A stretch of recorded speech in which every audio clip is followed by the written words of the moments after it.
Artinya sebenarnya ketika dikalkulasi, pendapatan yang mereka peroleh dari sawit itu tetap tidak menutup pengeluaran yang mereka lakukan, karena mereka kemudian harus membeli air dan macam-macam.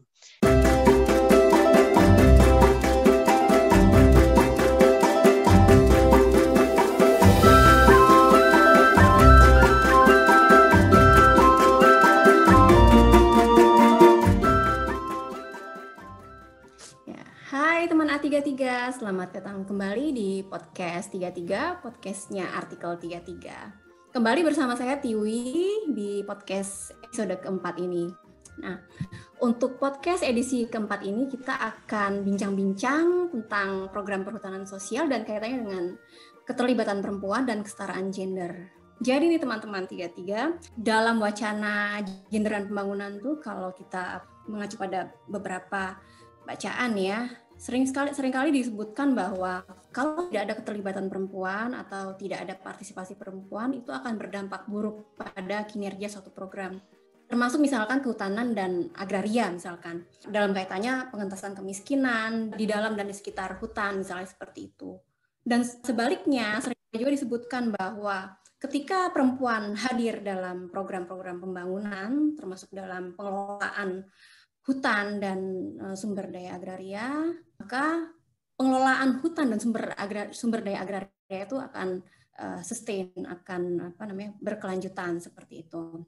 Nah, gimana sih sebenarnya kalau di program perhutanan sosial ini sendiri, apakah memang seperti itu gitu? Apakah dengan adanya keterlibatan perempuan dan kemudian ada kesetaraan gender, maka akan memberikan dampak pada kinerja program yang lebih baik? Ini akan menjadi diskusi kita pada hari ini, pada episode 4 ini. Dan bersama kita telah hadir Mbak Paramita Iswari, atau akrab dipanggil Mbak Mita.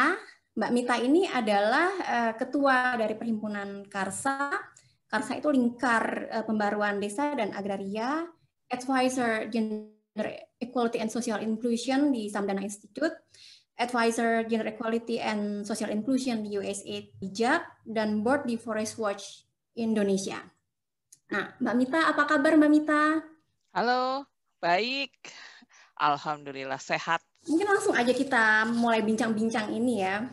Jadi mungkin kita akan memulai dari secara umum gitu. Selama program perhutanan sosial ini berjalan, menurut Mbak Mita itu bagaimana sih situasi perempuan selama program ini berjalan, baik perempuan itu sebagai pengambil keputusan maupun sebagai penerima manfaat dari program hutan sosial ini. Terima kasih Tiwi. Ya, selamat pagi semuanya. Jadi kalau kita bicara perhutanan sosial, itu komitmen dari Ibu Menteri LHK itu sudah dinyatakan sejak awal.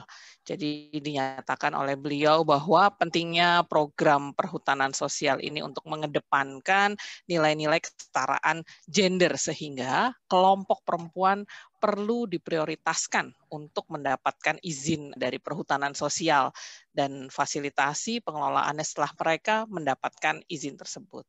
Bahkan kalau kita lihat di kebijakan, khususnya kalau kita bicara peraturan Menteri LHK nomor 83 tahun 2016 tentang perhutanan sosial, itu menarik karena gender itu masuk ke dalamnya secara eksplisit, jadi dinyatakan. Kalau kita bicara misalnya dari definisi kelompok masyarakat ya yang menerima manfaat. Jadi kelompok masyarakat setempat itu didefinisikan sebagai kumpulan sejumlah individu baik perempuan, secara eksplisit disebutkan perempuan dan laki-laki yang berasal dari masyarakat setempat. Kenapa ini menarik? Karena kebijakan-kebijakan lain tuh kita nggak menemui yang semacam ini. Penekanan ini paling tidak sudah sejak awal menunjukkan bahwa ada keberpihakan terhadap gender dan inklusi sosial.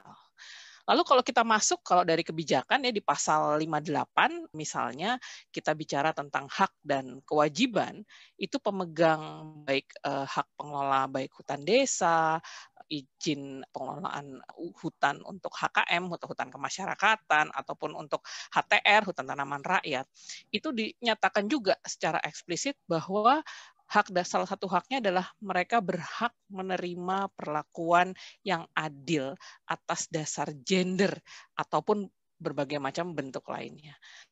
Ini juga salah satu bentuk eksplisit pengakuan bagaimana gender dan inklusi sosial itu diintegrasikan di dalam kebijakan kalau kita bicara perhutanan sosial. Bahkan baru-baru ini dari Direktorat Jenderal PSKL, Perhutanan Sosial dan Kemitraan Lingkungan itu meraih penghargaan utama ketika ada lomba pengarus utamaan gender di dalam LHK ya, tahun 2020 ini.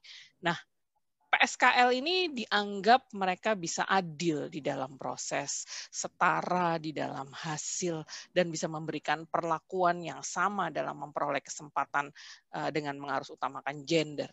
Nah, itu dari sisi kebijakan. Paling tidak dari sistemnya sudah mulai diupayakan lah bagaimana mengintegrasikan GESI ini ke dalam perhutanan sosial.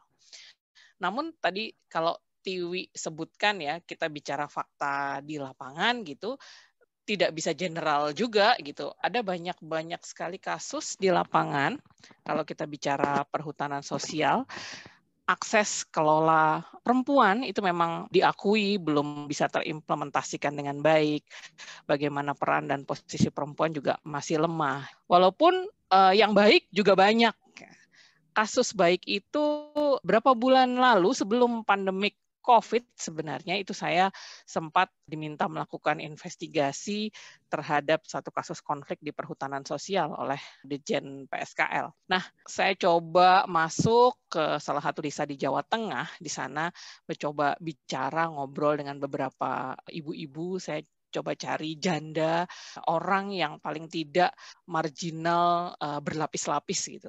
Dia sudah perempuan, dia janda, dia harus menghidupi anaknya, nah dia miskin. Nah, saya coba menggali sebenarnya apa sih manfaat perhutanan sosial bagi sang ibu gitu. Dan secara gamblang gitu, si ibu itu bercerita memang ketika 8 tahun yang lalu dia ditinggal oleh suaminya karena sakit dan suaminya meninggal. Sebelum ada perhutanan sosial, jadi dia masih jadi buruh tani, ya, mengerjakan di lahan orang lain. Dan itu dia lakukan dari kecil, kira-kira umur 12 tahun, dia tuh sudah jadi buruh. Dan karena pendidikannya hanya SD, upahnya juga rendah sekali dulu, dia cerita sehari hanya 3.000 untuk menjadi buruh. Nah, si ibu ini kemudian mengetahui tentang perhutanan sosial, tentang adanya niat kelompok-kelompok tani di desanya untuk mengajukan IPHPS. Dari sana kemudian dia diajak mendaftar untuk menjadi anggota kelompok tani hutan.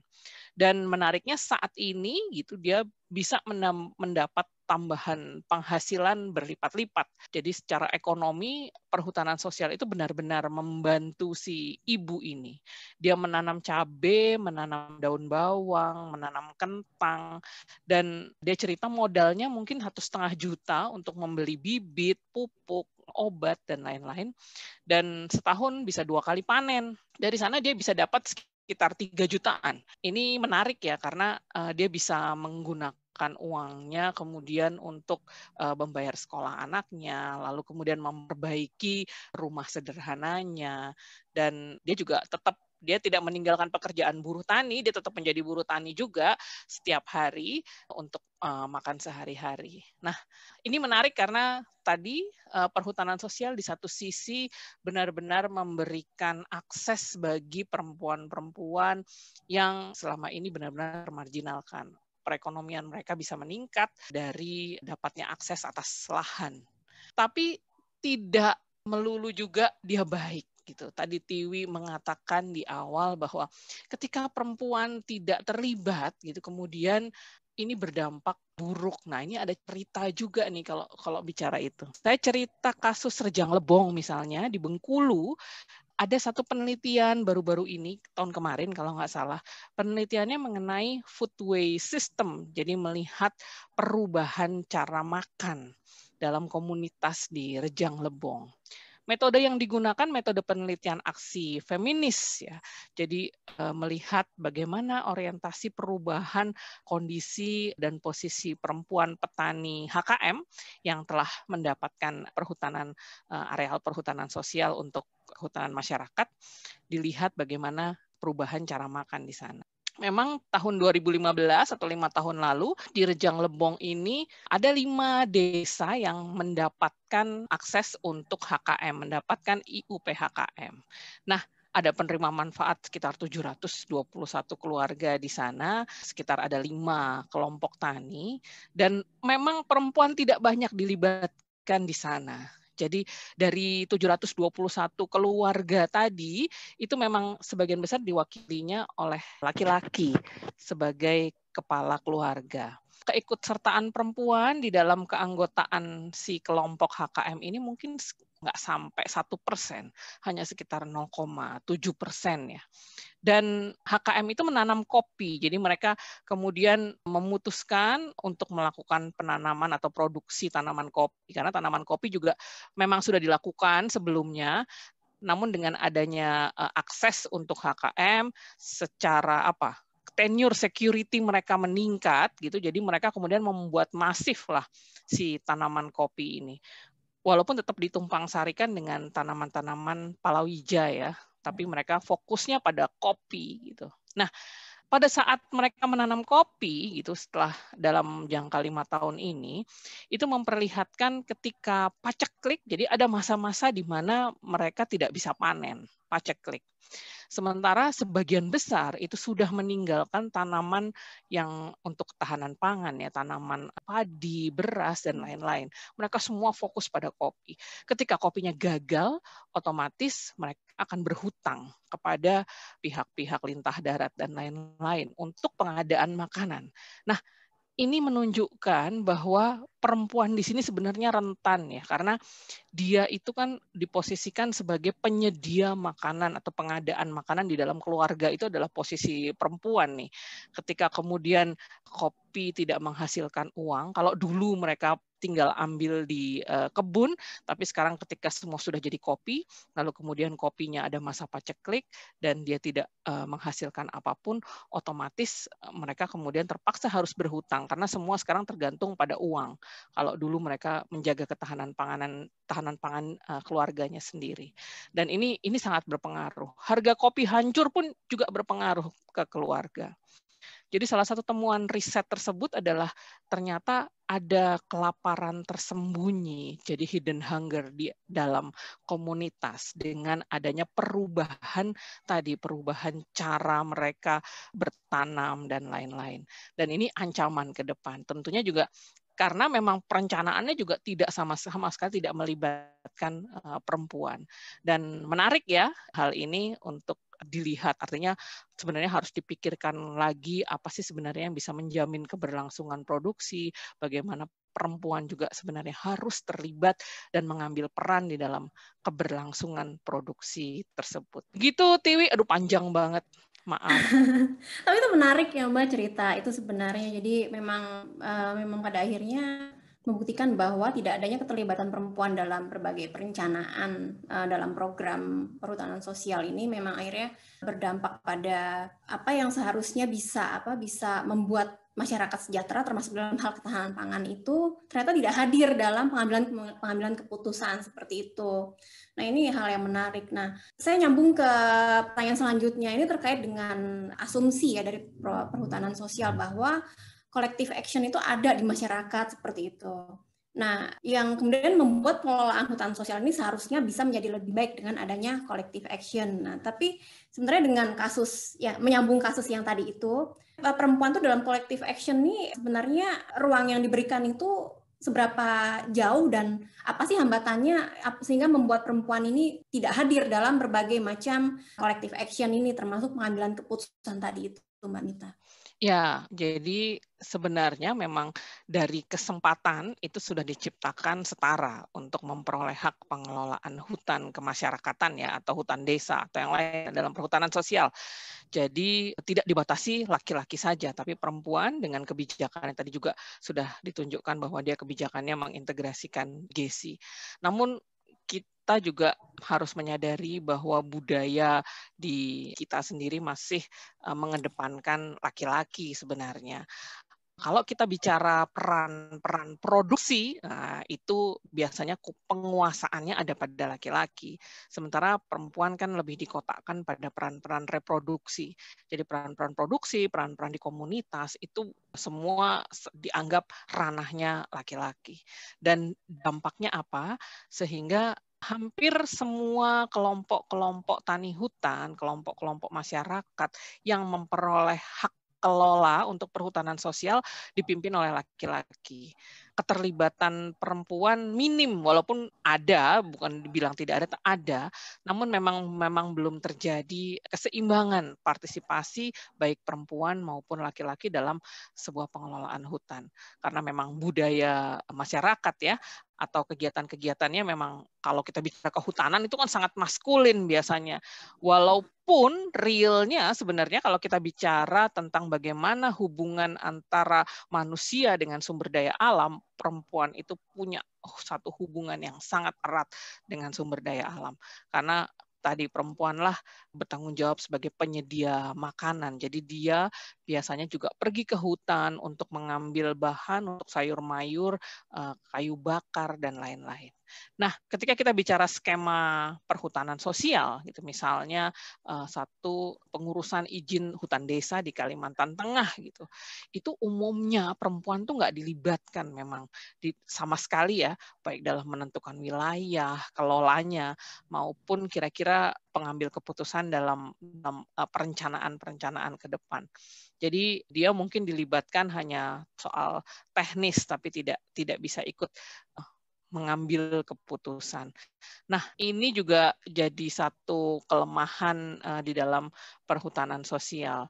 Jadi banyak hal lah, misalnya gitu, ada juga kejadian ketika perhutanan sosial kemudian hanya melibatkan kelompok-kelompok elit tertentu gitu ya. Kalau kita bicara masuk ke inklusi sosial, bicara gender juga aksesnya si perempuan misalnya agak minim untuk berpartisipasi karena tadi akses informasinya minim, jadi perempuan juga atau kelompok-kelompok marginalnya itu lain ragu untuk terlibat. Penguasaan akses informasi hanya dikuasai oleh elit tertentu di dalam desa gitu. Kurangnya pengetahuan juga sih dari kelompok-kelompok marginal tadi sehingga dia tidak tahu mau mendapatkan akses informasi kemana untuk itu. Nah, tapi ada juga kelompok perempuan yang khusus kelompok perempuan untuk menerima SK untuk penetapan hak kelola atas perhutanan sosial. Sepemahaman saya itu tahun 2019 kemarin itu ada 2 ya kelompok perempuan yang menerima SK perhutanan sosial sekitar November 2019 tuh ada di Kabupaten Bener Meriah di Aceh. Lalu satu lagi adalah kelompok perempuan peduli lingkungan namanya, kelompok perempuan peduli lingkungan di desa Pal 8. Nah, ini Rejang Lebong juga. Jadi mereka mendapat sekitar 10 hektar lah. Kalau yang di Aceh itu 200-an, 250 something lah untuk pengelolaan. Sementara kalau daerah lain itu memang masih sangat terbatas, tapi saya yakin jumlahnya akan terus bertambah ya ke depan. Begitu kira-kira. Jadi memang perlu sebuah upaya afirmasi sebenarnya atau menyempurnakan sistemnya supaya tadi perempuan dan kelompok-kelompok marginal itu bisa punya akses dan paling tidak mendapat manfaat dari perhutanan sosial. Kalau sekarang itu kan sebenarnya banyak sekali ya Mbak ya, selain ada akses dari sisi kebijakan pemerintah itu, juga ada beberapa komunitas sipil ya, beberapa kelompok masyarakat sipil yang terlibat dalam pemberdayaan komunitas di hutan seperti itu, termasuk di hutan yang mendapatkan skema perhutanan sosial. Nah, ada juga misalkan program-program lain gitu di sekitar hutan sosial itu, misalkan program-program yang berasal dari dana desa kayak gitu. Itu kan banyak sekali sebenarnya juga yang berkaitan dengan kesetaraan gender seperti itu, pemberdayaan perempuan. Nah, kalau menurut Mbak Mita itu ada kontribusinya nggak sih terhadap upaya supaya program perhutanan sosial ini bisa berdampak pada kesetaraan gender seperti itu? Ya, pastilah, pasti ada kontribusinya.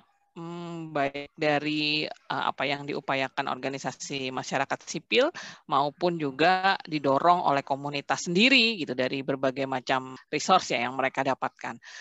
Walaupun misalnya sedikit pasti ada kontribusinya, itu saya yakin ya. Walaupun memang nggak menghindari juga kadang-kadang banyak juga organisasi masyarakat sipil yang perspektif GC-nya ini juga masih minim juga gitu kalau kita bicara bagaimana pendampingan di lapangan.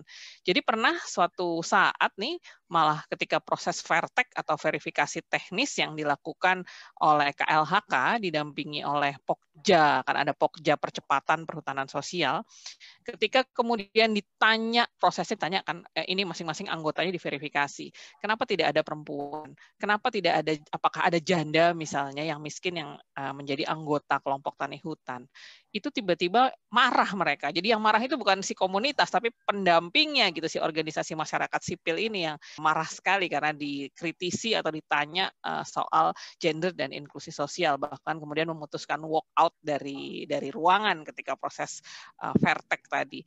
Jadi ya menarik bahwa proses perjuangan kalau kita bicara tentang gender dan inklusi sosial itu memang harus terus-menerus dilakukan dan tidak hanya kepada komunitas tapi juga kepada organisasi-organisasi pendamping, kepada pembuat kebijakan dan lain-lain. Begitu, Tiwi. Di saat pandemi seperti ini, di saat kita dirundung wabah seperti ini, menurut Mbak Mita, saat ini tuh efeknya seperti apa sih terhadap perempuan yang berada di hutan atau di sekitar hutan yang mendapatkan skema perhutanan sosial? Apakah ini mempengaruhi partisipasi perempuan dalam pengelolaan hutan atau seperti apa, Mbak Mita? Ya, kalau bicara perhutanan sosial, sekali lagi kan kita nggak bisa generalisasi karena memang mereka menggunakannya berbeda-beda di lapangan. Tapi kalau kita bicara misalnya bagaimana perhutanan sosial yang mengusung ekowisata misalnya, itu tentu dengan adanya pandemi COVID-19 ini dia terdampak. Sektor pariwisata kan sekarang paling terkena kan. Nah, tapi ada hikmahnya gitu di balik pandemi COVID-19. Karena memang bagaimana kita menjaga lingkungan, bagaimana berladang, bagaimana bercocok tanam untuk menjaga ketahanan pangan, itu ternyata memang menjadi penting di sana. Karena memang kembali ke ladang, ke menanam berbagai macam tanaman yang menghasilkan tentunya buah-buahan dan macam-macam, itu jadi semacam hal utama yang diingat kembali. Karena dalam COVID ini kemudian juga agak sulit untuk mengharapkan cara ekonomi dari sektor-sektor yang lain. Nah, paling itu ya efeknya dari pandemi. Oke, Mbak Mita. Nah, ini tadi kan kita sudah banyak bicara tentang keterlibatan perempuan dalam program perhutanan sosial itu banyak sekali dampaknya terhadap ketika ada keterlibatan perempuan dalam program perhutanan sosial, biasanya akan berdampak pada pengambilan keputusan di mana dalam pengambilan keputusan itu biasanya akan ada keputusan-keputusan yang terkait dengan ketahanan pangan dan sebagainya, bukan hanya menanam sesuatu di hutan dan skema hutan sosial, tapi kemudian rentan terhadap berbagai macam cuaca dan sebagainya, seperti Mbak Mita tadi cerita paceklik seperti itu. Nah, bagaimana sebenarnya persepsi perempuan sendiri, Mbak Mita, terhadap perempuan di hutan ya, terhadap konservasi hutan itu sendiri gitu. Di samping persoalan kesejahteraan ya, karena gini, saya tuh pernah membaca sebuah literatur ya. Jadi ada FGD dengan sekelompok perempuan di hutan. Dan yang mengagetkan adalah sebenarnya agak kaget juga membacanya gitu. Jadi ternyata para perempuan itu memilih hutan itu ditanami sesuatu yang bisa memberikan kontribusi secara ekonomi kepada mereka seperti itu. Termasuk waktu itu sawit gitu. Cukup mengagetkan sebenarnya. Dan di riset kami sendiri di artikel 33 juga seperti itu. Ternyata perempuan lebih memilih suatu hal yang ditanam itu yang cepat bisa digunakan atau bisa menghasilkan uang bagi kesejahteraan keluarga seperti itu. Nah, bagaimana dengan persepsi perempuan terhadap pelestarian hutannya itu sendiri, Mbak Mita? Dari hasil riset kami, jadi saya dan teman-teman di Karsa juga pernah melakukan riset kira-kira 2 tahun yang lalu ya. Kita mencoba melihat bagaimana krisis yang dihadapi oleh komunitas setelah kemudian fokusnya masuknya sawit ya, setelah masuknya sawit. Memang di awal kalau bicara bagaimana persepsi perempuan gitu terhadap kelestarian hutan gitu, kami melakukan satu riset di 3 wilayah sekitar 2 tahun yang lalu melihat bagaimana dampak krisis lingkungan, krisis yang kemudian dihadapi oleh komunitas gitu. Jadi memang ketika sawit itu datang, itu dihadapi dengan gegap gempita, gembira gitu, tidak hanya oleh komunitas, perempuan juga, karena memang janji-janjinya dia akan mendatangkan pendapatan berlipat-lipat gitu.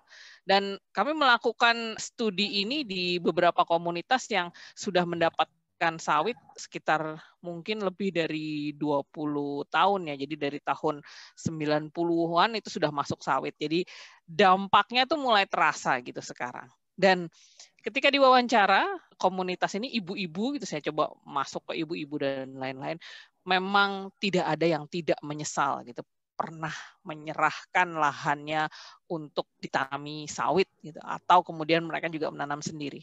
Kenapa? Karena kemudian dampak yang terasa saat ini adalah air itu menjadi kering dan mereka kesulitan sekali. Tanaman yang mereka tanam itu juga karena kering itu jadi mati dan mereka jadi susah sekali mau menanam segala sesuatu. Jadi bahkan perkebunan sawit itu sudah masuk ke halaman belakang dan yang dia tanam sendiri dia tanam juga di halamannya ini si sawit ini. Itu mematikan tanaman-tanaman lain yang ada di halamannya. Air ini kan kemudian menjadi vital karena hampir sekarang di kampung yang amat sangat jauh dari Pontianak, saya harus ke Sanggau, dari Sanggau itu sekitar 5-6 jam lagi untuk masuk dalam kampung. Itu bahkan di setiap rumah harus sedia air mineral plastik ya, gelasan.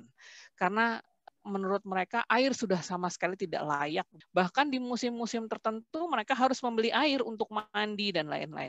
Artinya sebenarnya ketika dikalkulasi, pendapatan yang mereka peroleh dari sawit itu tetap tidak menutup pengeluaran yang mereka lakukan karena mereka kemudian harus membeli air dan macam-macam. Jadi yang waktu itu kita gambarkan ya dengan sebuah analisis ekonomi, kita melihat bahwa krisis yang dialami oleh si komunitas tadi itu bahkan berlipat-lipat mereka rasakan dibandingkan krisis yang dialami penduduk di perkotaan pada tahun 97 ketika ada krisis ekonomi 97. Tapi karena mereka sangat jauh dari akses publikasi dan informasi, jadi otomatis juga yang mereka bisa lakukan hanya diam dan menerima nasibnya. Nah, ini yang terjadi Mbak Tiwi kemudian. Iya, artinya sebenarnya bisa kita simpulkan ya dari bincang-bincang hari ini tuh bahwa PR kita tuh sebenarnya masih banyak banget. Jadi adanya akses kebijakan dari pemerintah pusat dalam hal ini KLHK ternyata tuh belum cukup untuk membuat program perhutanan sosial ini bisa berdampak pada kesetaraan gender dan lebih umum lagi yang lebih penting lagi terhadap kesejahteraan masyarakat di hutan dan di sekitar hutan seperti itu. Masih banyak yang harus dielaborasi oleh pemerintah kabupaten misalkan, termasuk oleh pemerintah desa yang dimana desa itu ada di wilayah perhutanan sosial misalkan seperti itu. Jadi PR-nya masih banyak banget, PR bagi pemerintah, PR bagi komunitas, PR bagi gerakan sipil seperti itu.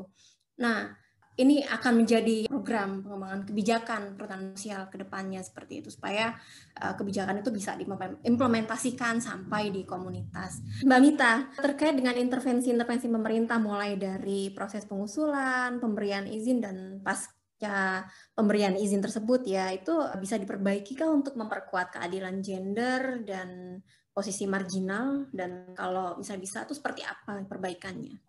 Oke, ini agak panjang juga ya karena bicara misalnya kalau kita bicara proses gitu dari verteknya atau verifikasi teknisnya gitu mungkin yang bisa diperbaiki adalah dengan melibatkan banyak orang yang punya perspektif tentang GESI gitu. Jadi menarik seperti yang tadi juga saya ceritakan ketika proses vertek bisa ditanya secara langsung berapa perempuan yang jadi penerima manfaat, berapa janda atau orang yang memang tergolong miskin karena memang kalau kita bicara komunitas itu kan dia tidak seragam ya, ada lapisan-lapisan. Ada orang yang paling miskin di antara yang miskin. Nah, itu yang sebenarnya harus dijamin supaya dia juga ikut untuk menerima manfaat.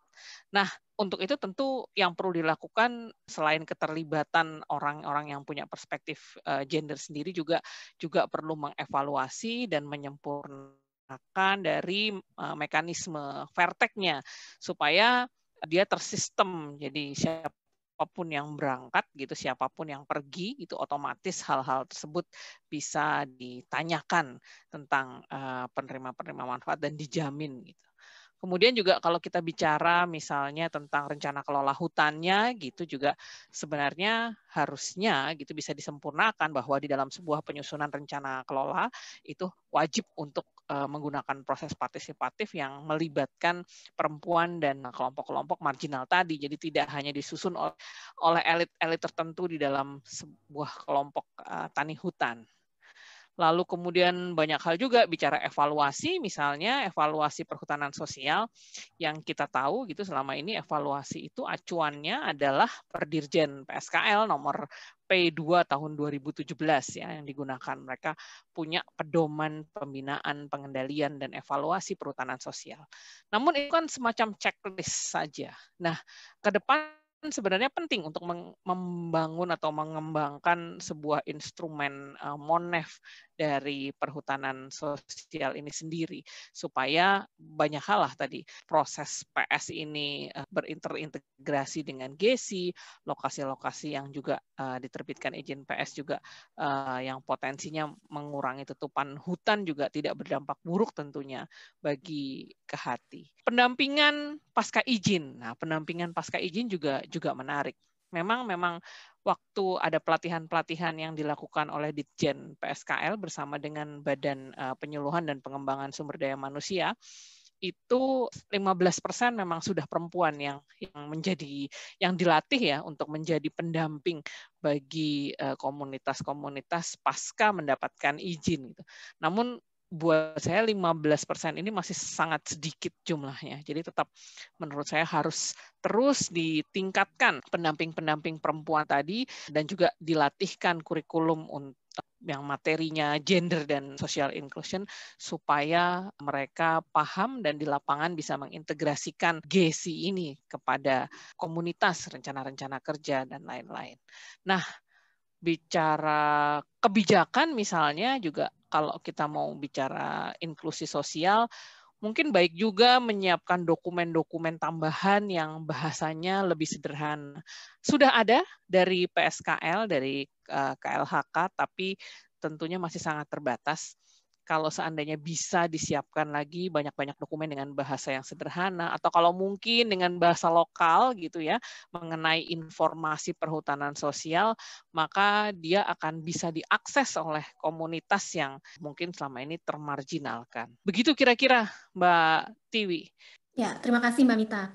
Ini berarti memang kembali menekankan bahwa penting sekali ya untuk membuat kebijakan-kebijakan yang telah dibuat di pusat termasuk oleh KLHK terkait perhutanan sosial itu untuk dielaborasi, untuk diimplementasikan di tingkat komunitas melalui misalkan tadi bahasa-bahasa yang mudah dipahami oleh komunitas, kalau perlu dalam bahasa lokal setempat seperti itu, agar program ini bisa menjadi program yang masyarakat tuh merasa memiliki program ini dan selain paham juga memiliki seperti itu, sehingga dampak yang diharapkan baik terhadap kesejahteraan masyarakat di dalam dan di sekitar hutan maupun terhadap konservasi hutan bisa terwujud seperti itu.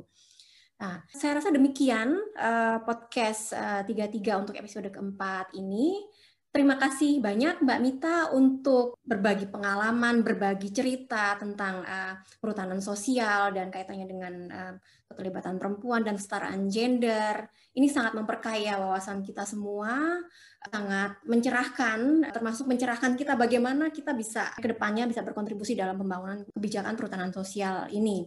Nah, teman-teman A33 sekalian, sekian untuk episode 4 ini, untuk podcast kali ini. Kita masih banyak loh podcast-podcast selanjutnya dengan tema-tema yang tidak kalah menarik, baik terkait dengan perhutanan sosial maupun terkait dengan tema-tema lainnya, entah itu pendidikan, pembangunan desa, dan sebagainya.